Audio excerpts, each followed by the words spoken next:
we're not playing the game to win the game. Right now, everything we're doing, we're playing the game in order to determine whether we want to keep playing or not. That's the purpose. And if we can get people in that mindset, they have way more fun.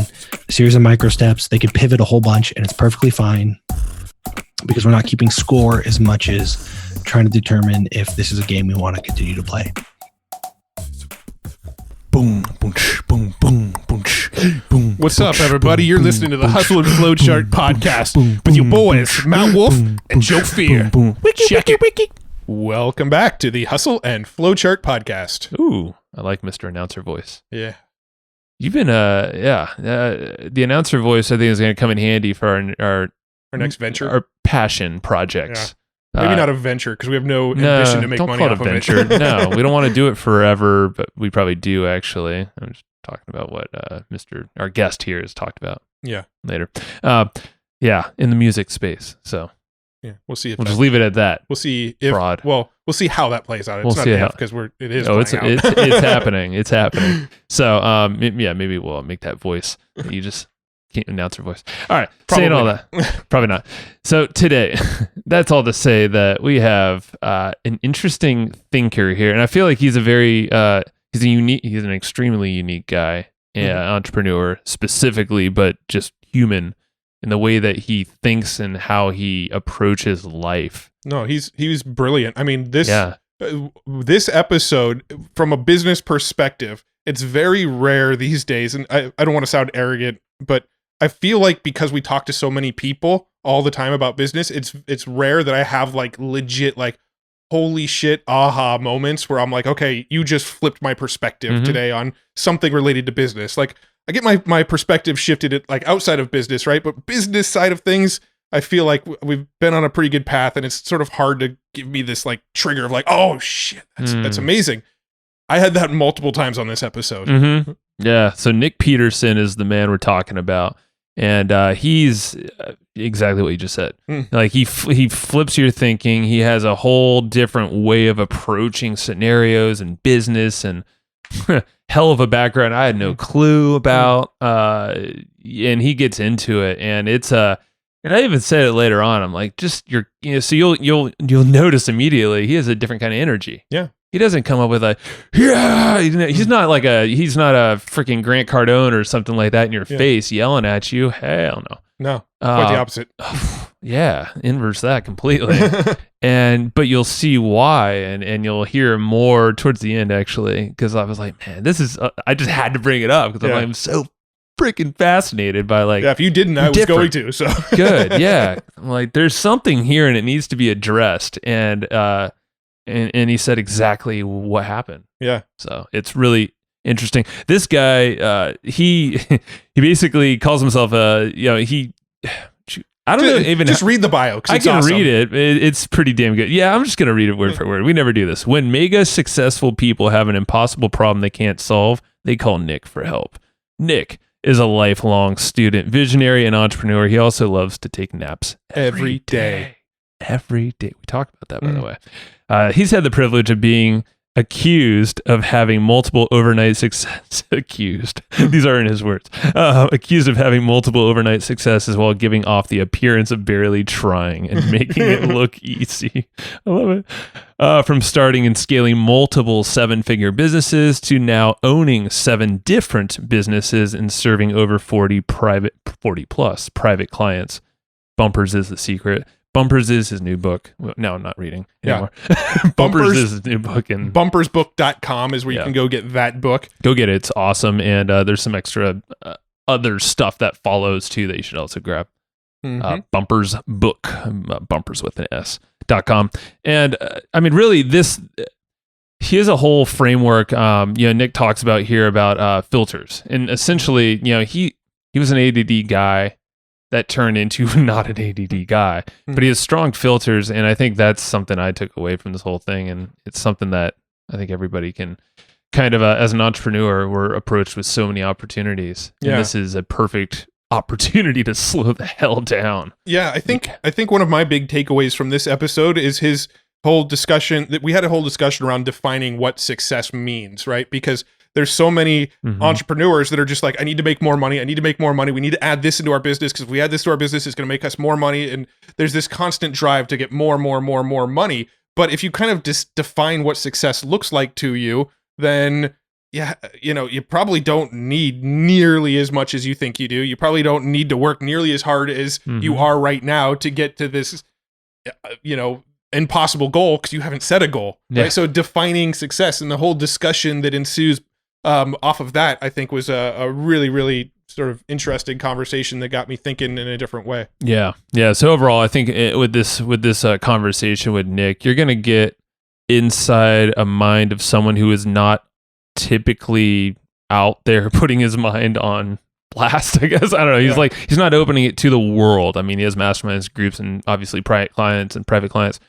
But he even said he doesn't go on a podcast and all that stuff. So we got a glimpse of how his mind works, and really through our the networks that we run in, he is somehow attached to a lot of these folks, and he is respected as basically this younger guy. I don't know how old he is, but he is a young guy, but he is like, everybody describes him as like a savant. He's well past everyone else, and you got to learn from him. So, with all that said, I think we should go chat with him, huh? Yep. We are taking notes. hustleandflowchart.com/comp. You can get those notes. Now we can go chat with him. That was fast. Let's go.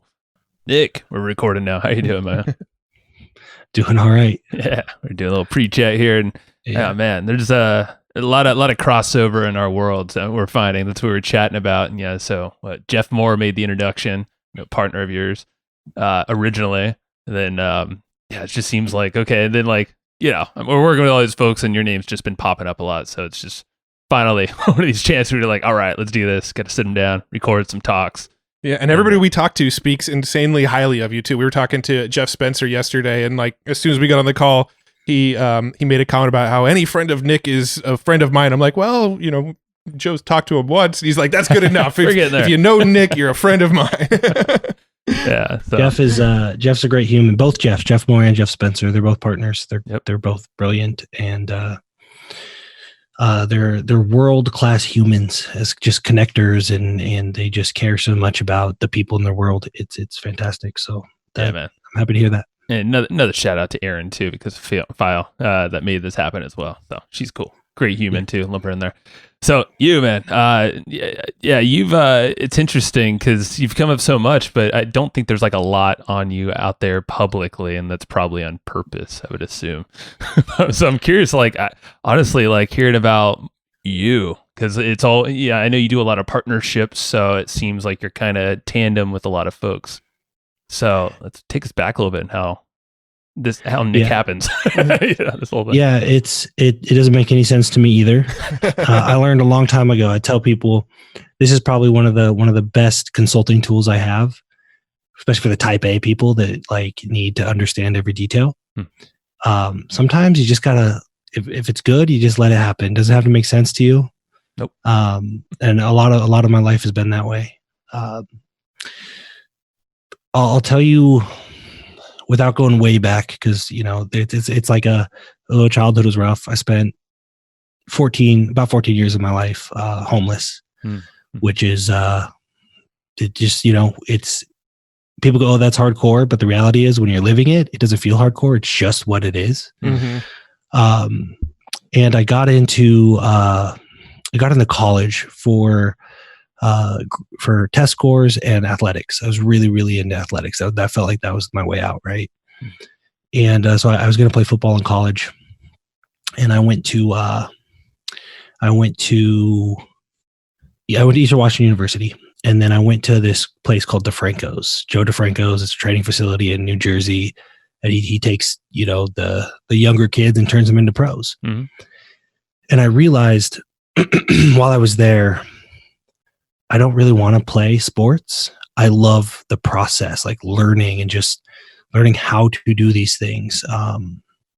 So I quit, and I said, I'm going to open my own gym. So I opened my own gym, and it's just because I thought, if I have a gym, I can work out all the time, right? I was in Vero Beach, Florida, is where my gym was. Florida is really hot. Oh yeah, sticky. Right?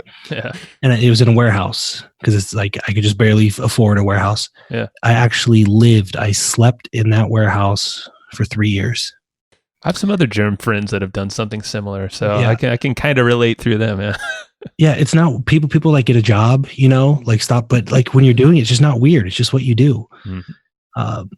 So there's a lot of that. And what I wanted to do is, because I was done playing football, I wanted to find another process that I could just like hang on to, right? Like really latch onto. And I found strongman. I said, I want to go pro in strongman. And so I would train just enough people to make just enough money to like get a little bit of food and travel to do strongman stuff. I did that at a really, really high level. And then once you go pro in strongman, that's it. You can't compete amateur anymore. So you either like go to world's strongest man or you do nothing. Really? You can't go back down and play around with the other competitions? They don't let pros compete against amateurs, right? Yeah. And there's not enough money in the sport for there to be like a lot of events. So I was like, okay, so I got into powerlifting. What's another process? It was like, what's another process? And I learned through this process that I like the really short feedback loop. Mm-hmm. Like if you're powerlifting, immediately if the weight's too heavy. You don't have to wait 6 months to find out. Right. Mm-hmm. So these are just things I'm learning.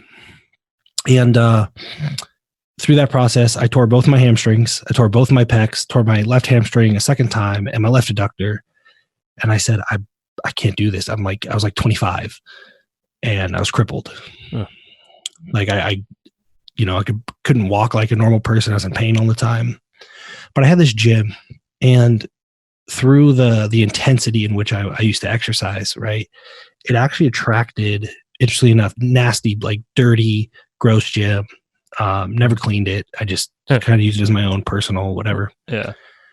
But the intensity level, it attracted a certain kind of person, probably not the person everybody would think, right? It attracted people like me, but also this type A professional female. Used to be a doctor or a lawyer, super type A, high achiever, but then had kids and now they're stay-at-home mom and they need something to like just be a badass in. Like structure and be a badass too. Yeah. And then they got a little masochistic streak, which they just need to satisfy every now and then. Yeah. And so I was like, hey, well, I can't powerlift anymore. Maybe I'll try to figure out how to make money because like I'm kind of tired of living in the gym and being poor. And I realized real quickly, one, how easy it is to make money. But then it hit me that like, these are really smart people. Like these are the people that I had never had contact with. Like I can't afford to hang out with these people, right? Yeah. So what if I just build this whole facility around this kind of person? And I just get to hang out with doctors, lawyers, entrepreneurs, people that make money. I just learn from them. I don't have to pay for it. They're actually paying me to like spend time with them. It was, to me, it was like, this is wild. Yep. Yeah. You're actually going to pay me. You're sort of defining why we got into podcasting. Yeah. You feel guilty. Like you're almost like, hey, someone's going to find me out and take me to jail for this. Cause this isn't like. Right. Yeah. And you were taking their money and like, we just take a little bit of time. Yeah. No, it's wild. It's but very similar to like the reason why a lot of people started podcasts is like, oh yeah, we just get people to talk to us and share their deepest, darkest secrets. It turns out as a personal trainer, you're also a therapist. So you get all that too. Yeah. So I had a little tiny bay, right? Like a strip mall. I had a little tiny bay. Over the next, and never learned how to pay for traffic. I didn't know how to market, advertising, none of that. I just figured out this feedback loop. If I say these things, they think it's awesome and they bring their husband in and he gives me money. And I learned if I say these things to him, he brings his friends and they give me money. And ended up knocking down 9 walls. So we ended up taking the whole strip mall. It was just space. Yeah. So ended up being what they call the unicorn gym. Highest price by far the highest price. Always on a wait list, never paid for traffic. Celebrity trainers were flying from LA to Florida to come work for me. They'd moved their whole life to Florida. From LA to Florida. That's like doesn't happen. It's backwards, you know? Yeah. A lot of them came to visit, say, what the hell's going on here? Right. And then just never left. Wow. So built this community. That was cool. And throughout the process, I'd found some of the like pro strongman and elite power lifters, and I just realized that if you show up willing to learn, almost anybody at that level will talk to you.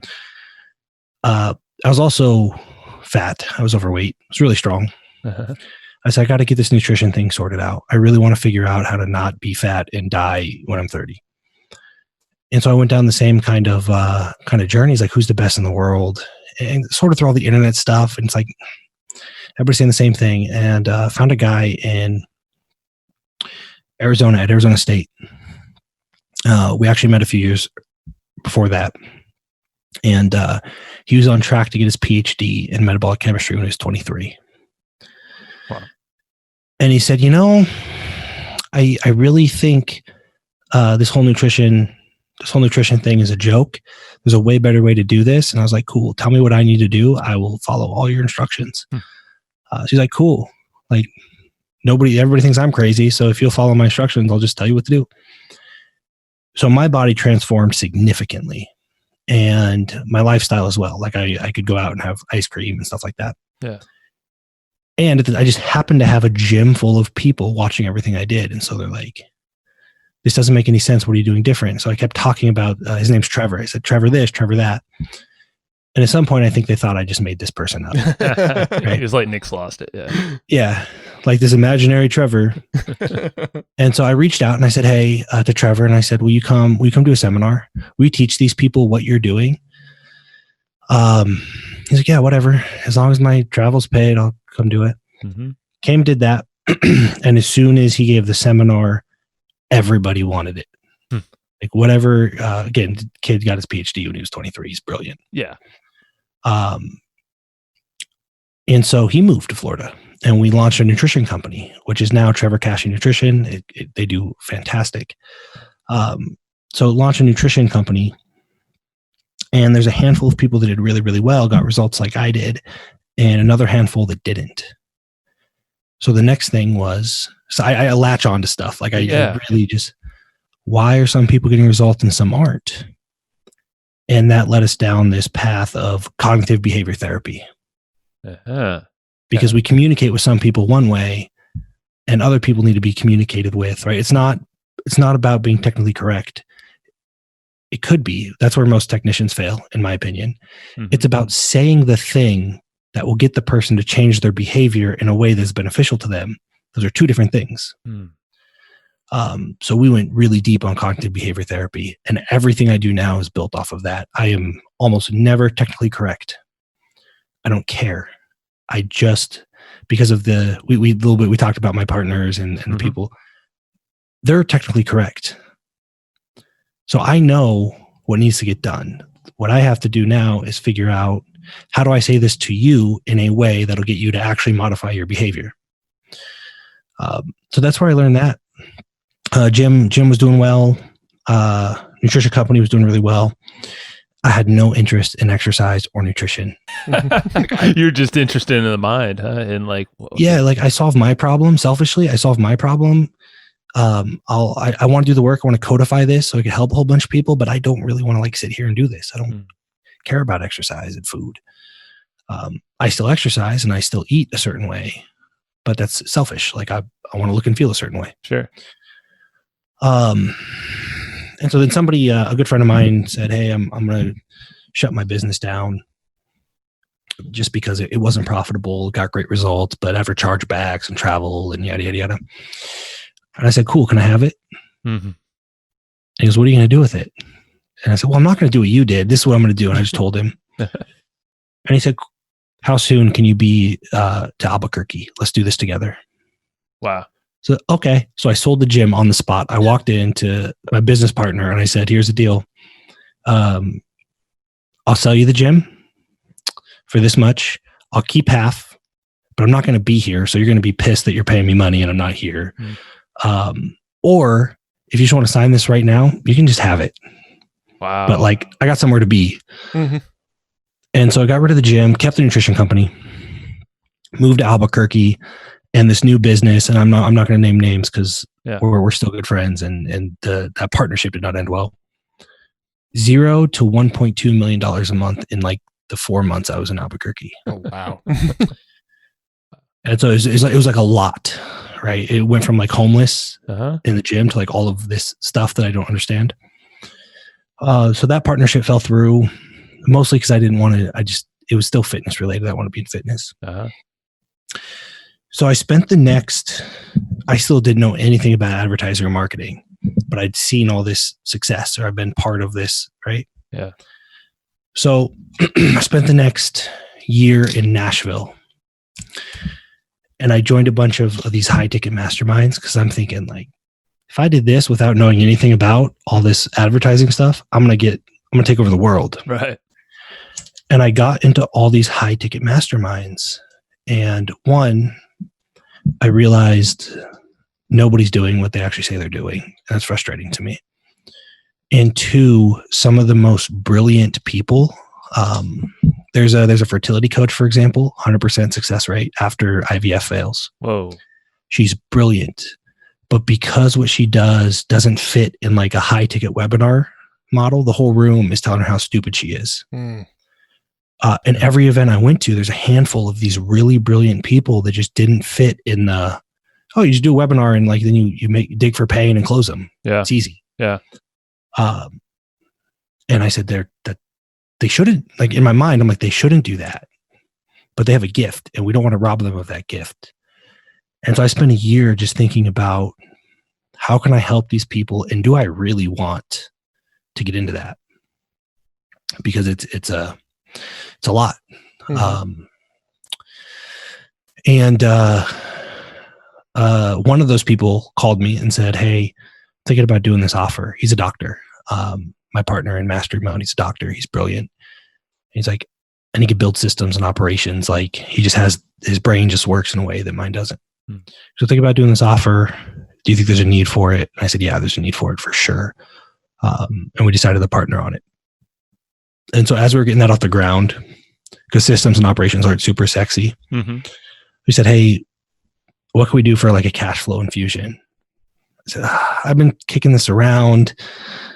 I'll just kind of put out a post or something, or I'll reach out to something. Like, I'll see if anybody just wants to pay money to hang out with me and, like, you know, have my phone number and talk, like, just for some cash flow. Sure. So one person did that. Another person called and said, what are you doing? I heard about it. I want in.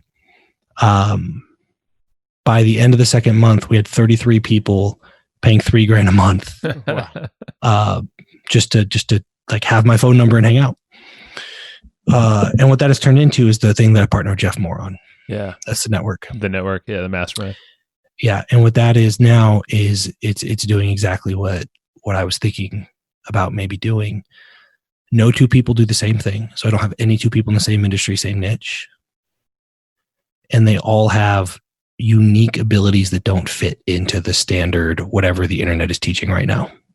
Well, so what do you go to all these other masterminds? You're like, all right, give me your rejects, the ones that don't fit in your bucket, in your Lego square pegs or whatever. You know, yeah, like, I don't. That would be the best marketing strategy, because that did happen. One mastermind actually shut down, right? And a whole bunch of them just came into my thing, and I don't join masterminds for that reason. Unless it was like I would join Russell Brunson's inner circle just to steal his clients, you know. But I don't have a relationship with him. Yeah.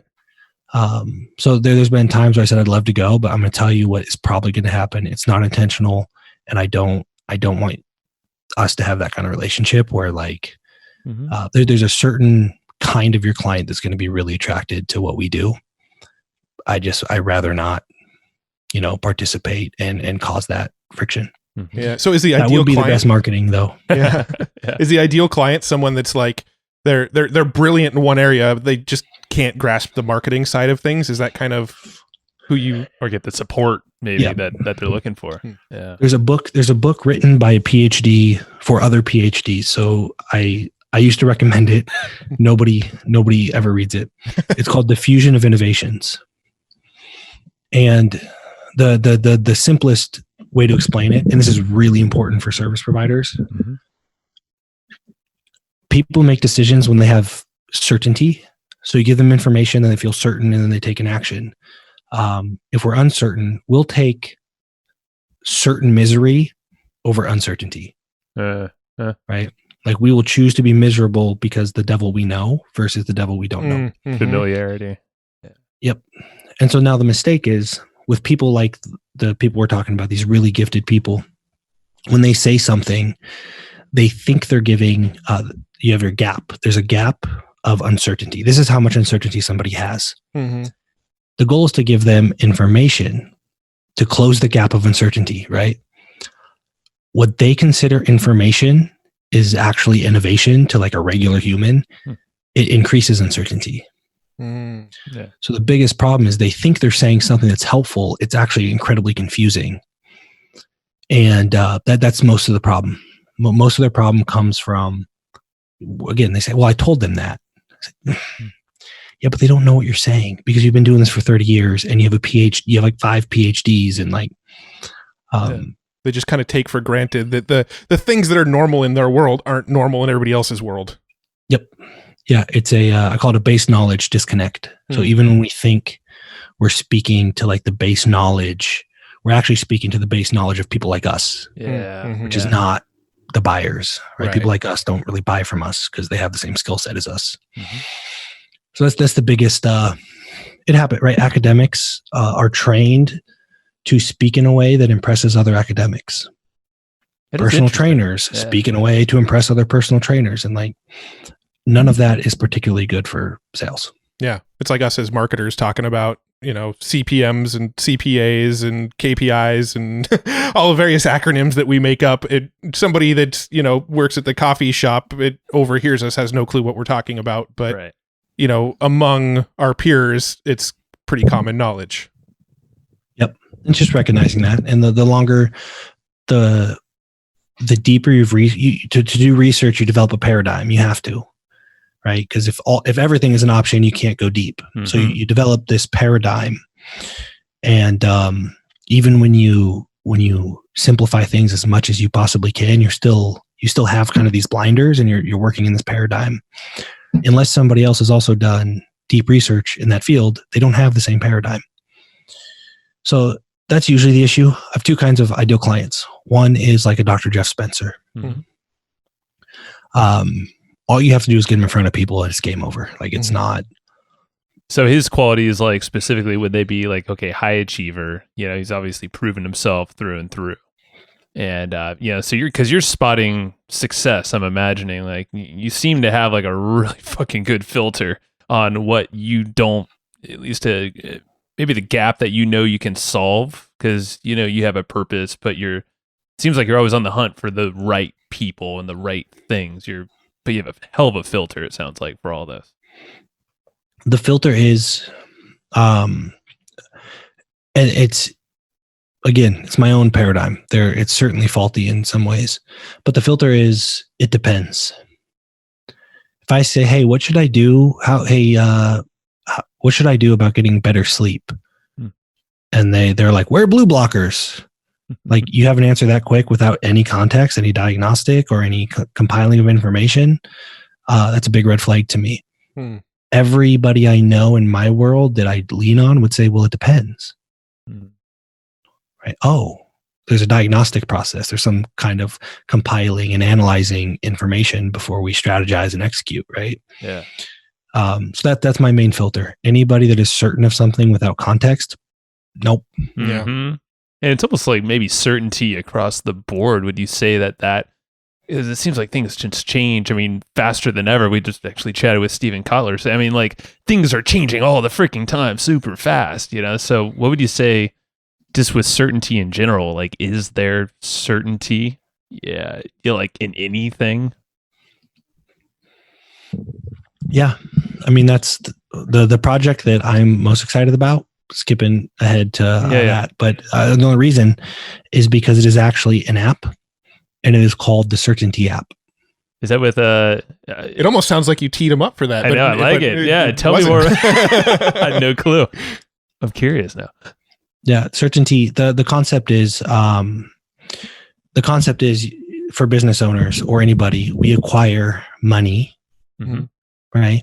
And sometimes we forget that more does not mean closer to things that matter to us. what matters. So we have to get clear on what matters to us, our priorities. And we have to be honest with ourselves. So you don't have to tell anybody else, but we have to be honest about what our priorities are. You want to be famous? Great. I don't care. Like, I have no judgment, but you need to know, because each priority has a cost, right? So let's say you grow your business and you want 10 hours of free time to spend with your kids. There's going to be a cost to replace what you do in your business. And you need to have, that needs to happen in the next 2 years.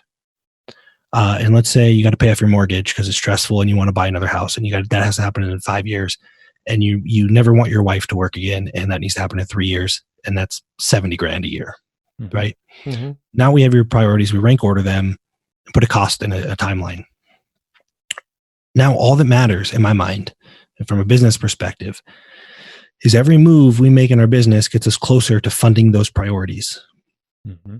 Like you could say, I'm going to partner with Elon Musk and he's going to give me $10 billion. Like, does that get you closer to your priorities? Because if not, I don't care. Yeah. So what the app does, and what I'm always looking at, is given the current trend, so the return you get on your investments, your salary, all that stuff, are you on track to fund your priorities in the time that's appropriate? If no, well, I'll start with this. If yes, every move we make should be creating certainty. Right? Removing the risk, creating redundancy, all that stuff. It's not grow your revenues, because if you push to grow your revenues, you also take on risk. Always, right? Mm-hmm.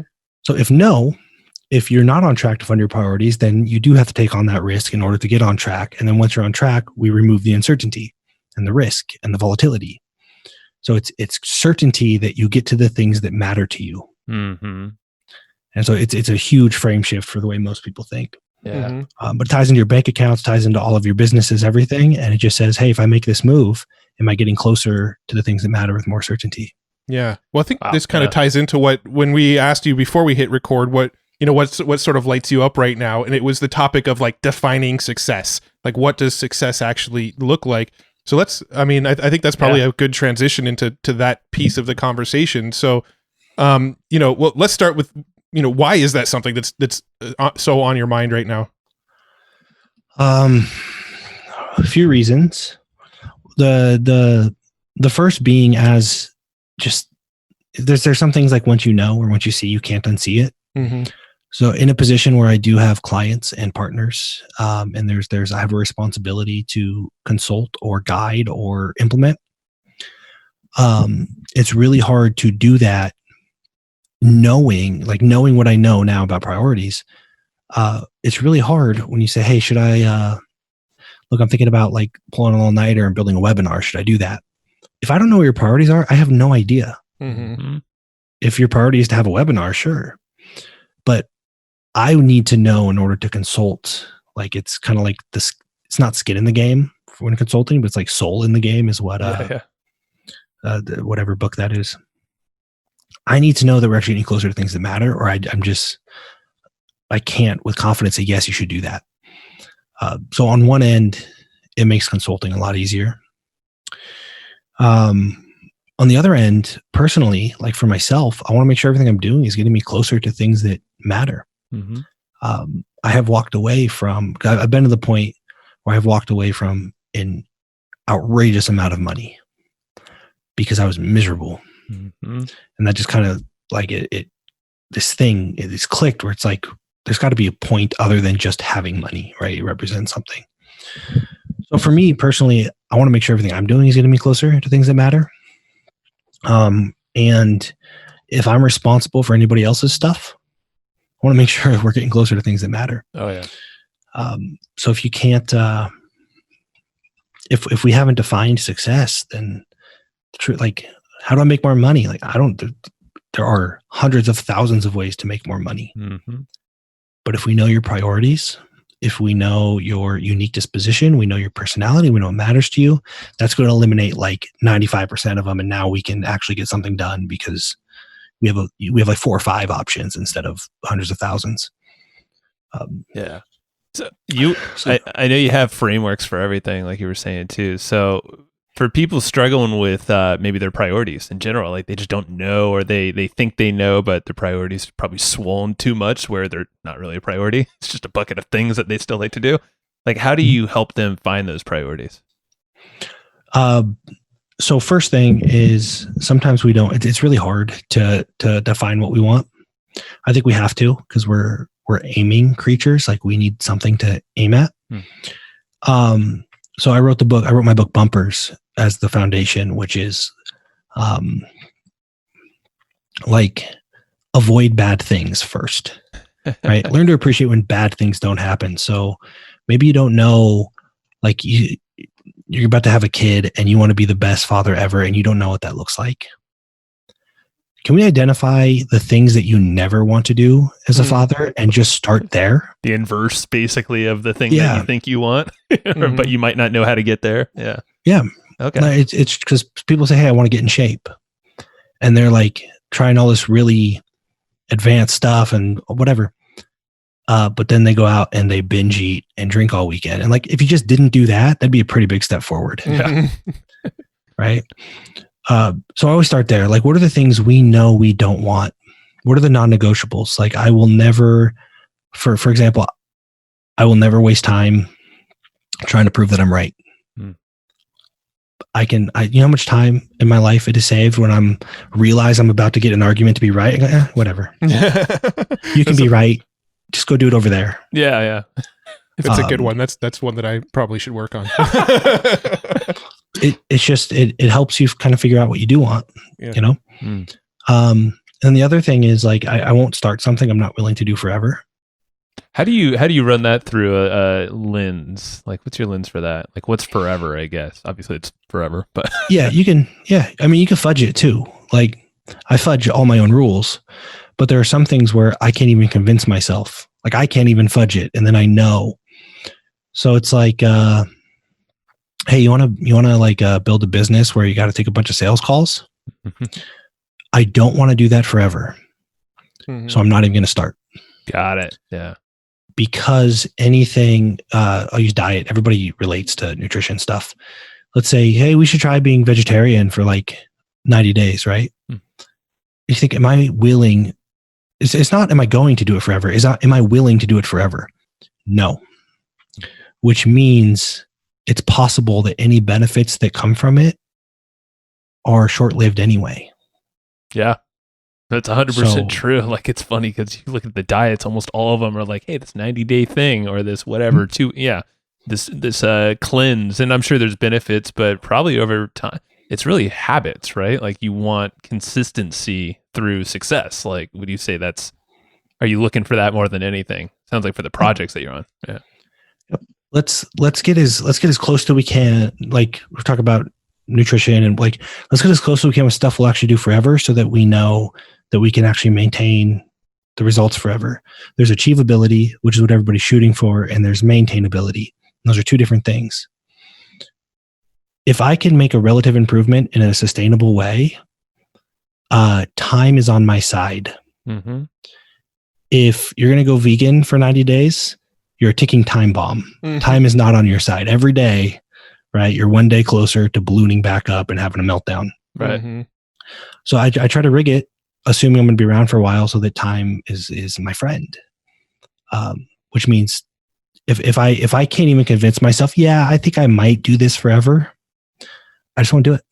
It's almost like the switching costs, right? It's like this energy and time that was taken to you to do this new short venture thing that you probably just fell into. Like, oh, I'm going to try this little 3-month thing, But it's like, there's all this energy that was like front loaded for this thing, probably throughout the whole thing. But then another switching cost at the end of it when you don't stick along with it or you didn't establish the habit. Then you're just causing chaos for yourself and potentially other people around you. And it's this weird spiral. It's a doom loop. Call it a doom loop. Okay. So if you're going and you're working or you're consulting with another business and you're talking to them, they have this realization of like, when I got into this, I thought this is what I wanted to do, but now that I'm in it, it's not really my thing anymore. Like, how do you guide people like that? I've become a fan of micro steps, which means we don't name the puppy, right? When you go to the pound with your wife and then she names the puppy and like, now you're going home with the puppy. So we try not to name the puppy. We try to switch to as much as possible. This is exploration. Like, we're exploring, and that's okay. And everything we're doing, we are not doing. There's phases, right? When you do something new, we are not doing it to win the game, because again, time, right? Mm-hmm. Like there's really no end. So we're not playing the game to win the game. Right now, everything we're doing, we're playing the game in order to determine whether we want to keep playing or not. That's the purpose. And if we can get people in that mindset, they have way more fun. A series of micro steps, they could pivot a whole bunch and it's perfectly fine. Yeah. Because we're not keeping score as much as trying to determine if this is a game we want to continue to play. And if not, that's fine. We need to recognize that as soon as possible. And the worst thing you can do is have success in something, right? In something that you hate doing because you feel married to it. Well, then you're stuck even more down the rabbit hole potentially and causing a lot more effort to get out of that thing if you need to or you feel like you do. And you said something, there was somewhere, we're digging into, and it's the whole thinking, the more you think, more than likely the actions are probably never going to happen or they're not going to actually be what you want them to be because the more you think, the lesser, it's like this weird scale, it seems like. So I'm curious about that. And that probably relates to your filters of why you don't have to think so hard to actually do the action because you front loaded that too. Yeah. I'll finish. I'll wrap up the priority thing. Yeah. Oh yeah. Because I want to give something super actionable. Mm-hmm. And nobody will do it. That's a challenge. I hope everybody goes, oh yeah. If you list out your top 3 priorities and you put a timeline and a cost to it, more often than not, people, because what they're trying to do right now with your time and your money and your resources, you're trying to fund 14 different things at once. But if you prioritize, and I got this from Dan Nicholson, if you prioritize, more than likely go, it's only $40,000 to completely fund this priority. Put your next $40,000 into that priority, 100% of it. And when people goes, I don't want to put all my money in that, then it's not actually your priority. You lied to yourself because it sounded better or whatever, right? Because we vote with our money. So list your priorities, put a time, and then if your top priority is going to be $100,000 to fund, the next $100,000 of free money you have should go 100% to that. And if you're not willing to do that, that is not your top priority, and you need to reshuffle them until you feel like it is worth putting every extra dime into it. That is good. Yeah. We get gut reactions. We're like, I don't really want to put the money into my kid's college. Like, well, that's not a priority. No judgment. Yeah. But stop lying to yourself. You'll never achieve anything that matters. Seems like a good way to just close some loops in people's minds too. It's like throwing through the ringer, even if they don't even maybe do the exercise, but you just talk it through them and they're like, oh yeah, hypothetically, that doesn't even make sense anymore. Yeah. Click. It doesn't necessarily mean it's not a priority. It's just not really top 3. It's not really a top priority. It doesn't necessarily mean it's not something that you're interested in doing or pursuing. It's just, it's not as high on the priority list as you probably thought of up until doing the exercise. Yep. And it's important that you may have priorities that are diametrically opposed, right? And you got to prioritize because they're competing. You got to pick one, then attack the other one. So it's that a lot of people are doing that. They want to have as much money right now as possible, but they also want to have as many followers as possible. And pick one, make a bunch of money and then pay for followers, or get a bunch of followers and then make money from them. You're not going to go anywhere if you are trying to maximize both at the same time. That is really, really great wisdom right there. That needs to be the quote on the episode right there. Jacob. Take that out or Sue. I forget who did. It's one of them. That's how we direct our team. So love you guys. But yeah, I mean, that it just seems, I guess, for priorities, it seems like most of the work right there, right? That's the filters, the prioritization. I know that sure as hell would help me. I mean, the fact that you're napping all the time, I read that in numerous places, was a daily nap. And I know this seems random to other people, but you are partners with so many businesses. You're in a lot of businesses. And I think you even made a comment how the hell is he doing all this shit? Yeah, well, I mean, when we were kind of going through taking our notes on this, Joe was like, this is another one of his businesses. This is another one of his businesses. And I'm like, holy shit. How does somebody manage to keep up with so many different businesses? And, it's I know you work on a lot with like time management and productivity type stuff too. So maybe is that like a rabbit hole you want to go down for a minute? And that gets maybe to that thinking segment after now we'd wrapped up prioritization.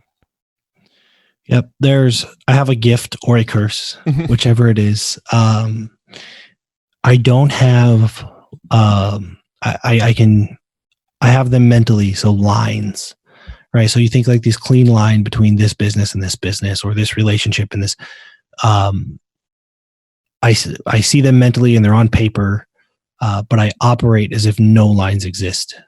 Mm-hmm. It's a comment I get from people all the time. Like, it's like you don't believe in rules or lines. And that makes it much easier because I don't, I can operate as if like, so I have an advertising agency. We got Jeff Spencer's thing. That's a separate deal. Got Mastery Mode, got the Wealth Q&A with Dan Nicholson. And I have the network. Yeah. Yep. Yeah. Which is consulting. Also have another advertising agency called Social Vantage. And that seems like a lot, right? But what if all of those others were just a client of the advertising agency? Mm-hmm. Or they were all just a client of the network? What would I do? Yeah, right. True. So to me, those lines don't exist. It's not as complicated as it might seem. I do have to remember like who works for who and who pays who, and who's paying for this and who gets paid for it. But ultimately, if it was all just one, it's also built so it could be outside of the two advertising agencies. It could be one company.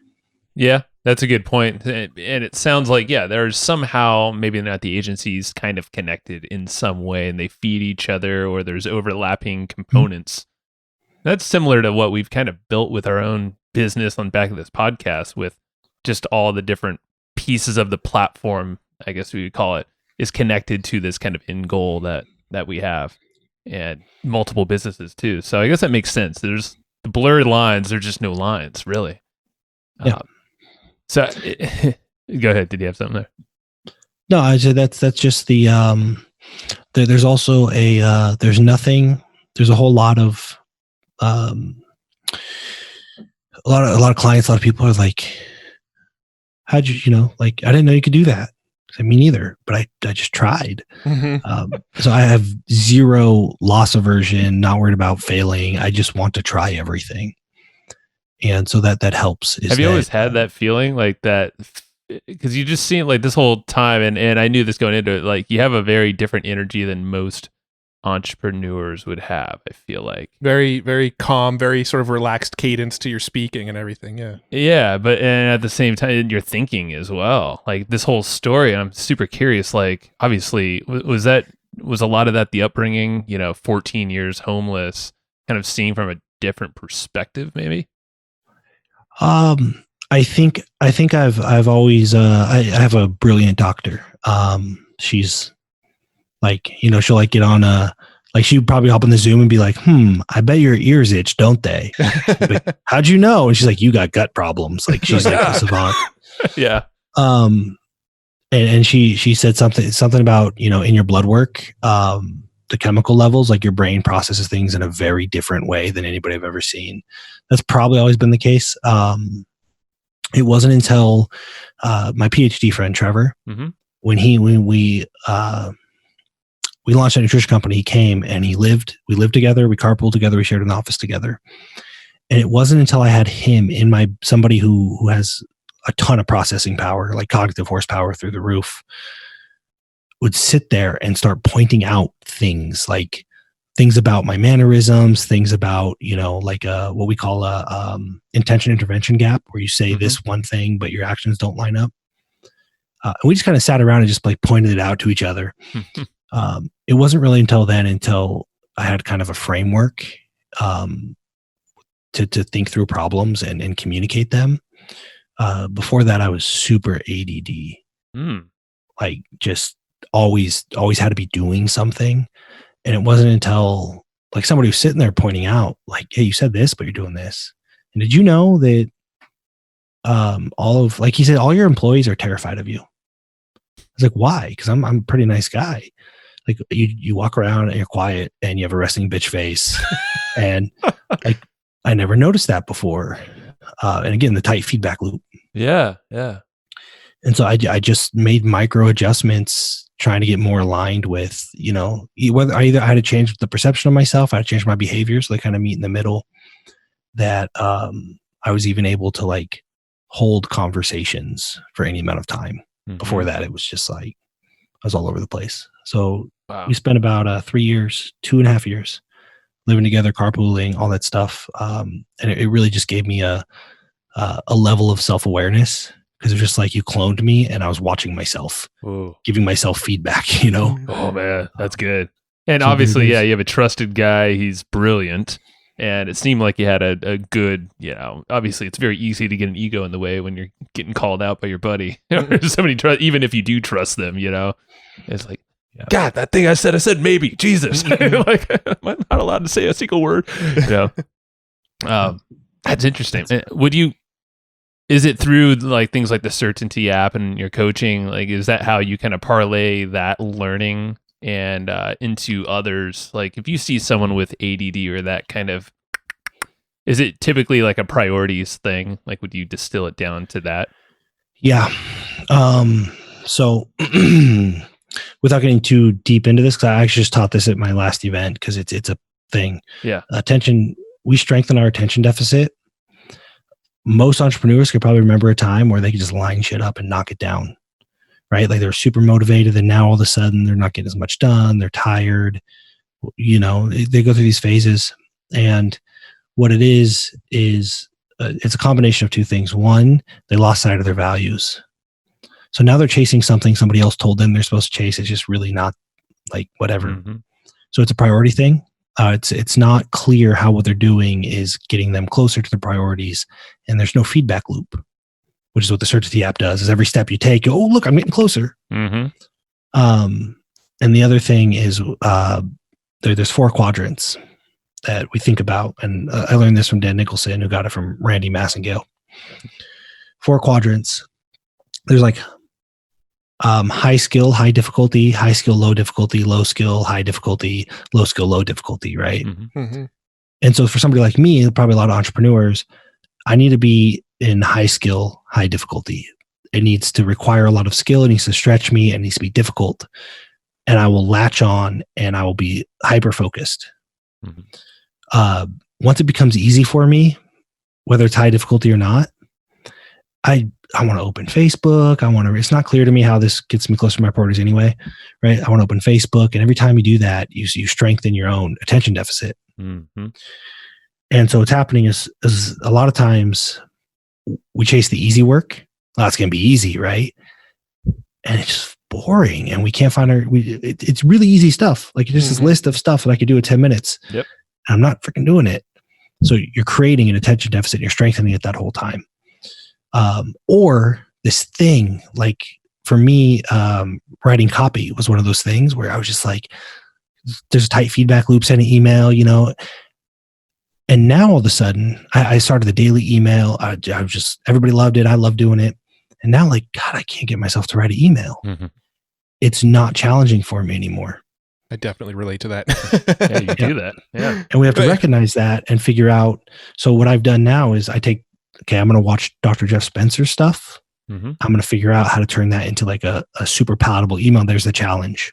And if we can't find a way to make it high skill or high difficulty for us anymore, we got to get rid of it, or we're going to just fall back into that ADD stuff. So that was a trend I saw amongst a bunch of my clients all around the same time, because COVID has us all sitting here staring at our computer all day. We're all human at the end of the day. And yeah, you're right. You need a little challenge. And Matt and I, you were even, we were chatting about this earlier when we were getting lunch. We're like, you know what? Like having podcast interviews is interesting because it stretches our minds. It gets us to get into, typically chatting with someone kind of new and new ideas and concepts. It almost makes chatting outside of the podcast or like just around mundane stuff, like, oh, I want to go shopping at the store. It's like, I don't care. It's definitely interesting. Podcasting has made casual conversation sort of uninteresting to us, and we're trying to figure out new ways to make, conversation, just, small talk with people interesting again. Yeah. Yep. So I think that ADD stuff that entrepreneurs experience is exactly that. and again, you look back, man, I used to be able to knock out these emails, or I used to be able to, when it was engaging and challenging and you're developing a skill, but now you're not developing a skill. So the worst you can do is try to plow through it. You're just going to make your attention deficit worse. Yeah, makes sense. So get that thing off your plate or automate it or kill it. Do something. Awesome, man. I want to make sure you're good to go for, I know you have a call coming up here.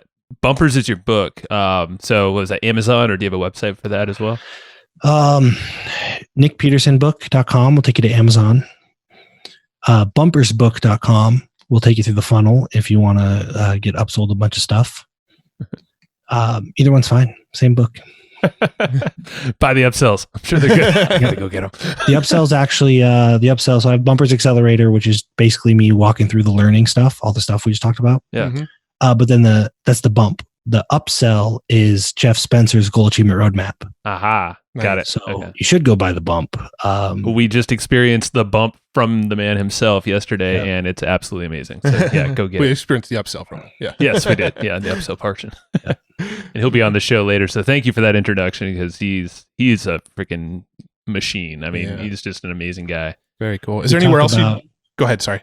I said we talk about one of my favorite things is I aspire to be one day.